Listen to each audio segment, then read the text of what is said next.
നിൽക്കുന്ന കാര്യം, പുറത്ത് നെഗറ്റീവ് ആണെന്ന കാര്യം, അങ്ങനെ എല്ലാം ജാസ്മിൻ അറിഞ്ഞിരിക്കുകയാണ്. അപ്പോ തനിക്ക് എല്ലാം നഷ്ടപ്പെട്ടു. കാരണം എന്താണ്? ഗബ്രിയാണ് എന്നാണ് ജാസ്മിൻ പറയുന്നത്. ഗബ്രിയുമായിട്ടുള്ള റിലേഷൻഷിപ്പ് തനിക്കെല്ലാം നഷ്ടപ്പെടുത്തി. അപ്പോ ഇനി ഗബ്രിയെ നഷ്ടപ്പെടുത്താൻ തനിക്ക് കഴിയില്ല എന്ന് പരോക്ഷമായി ജാസ്മിൻ പറയുകയാണ്.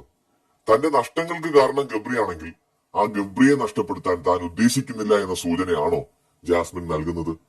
അതാണോ ഇപ്പോൾ ആ പ്രണയം തുറന്നു പറയുന്നതിലേക്ക് വരെ അതിന്റെ വക്കോളം കാര്യങ്ങൾ എത്തിച്ചിരിക്കുന്നത്? ശരിക്കും ഇനി ജാസ്മിന് അതുകൊണ്ട് തന്നെ ഗബ്രിയോട് ഒരു പ്രണയം തോന്നിയോ, അല്ലെങ്കിൽ ഗബ്രിയോടുള്ള പ്രണയം നിലനിർത്തേണ്ട ഒരു ആവശ്യകതയിലേക്ക് ജാസ്മിൻ എത്തിയോ? പുറത്തെ കാര്യങ്ങളെല്ലാം നഷ്ടപ്പെട്ട സ്ഥിതിക്ക് ഇനി ഗബ്രിയെ വിട്ടുകൊടുക്കാൻ അല്ലെങ്കിൽ വിട്ടുകളയാൻ ഉദ്ദേശിക്കുന്നില്ല എന്നാണോ ജാസ്മിൻ പറഞ്ഞു വരുന്നത്? എന്തായാലും നമുക്ക് നോക്കാം. ഒരു കാര്യം ഉറപ്പാണ്, പുറത്തെ കാര്യങ്ങൾ വളരെ വ്യക്തമായിട്ട് കുറെയൊക്കെ ഇവർ അറിഞ്ഞു കഴിഞ്ഞു.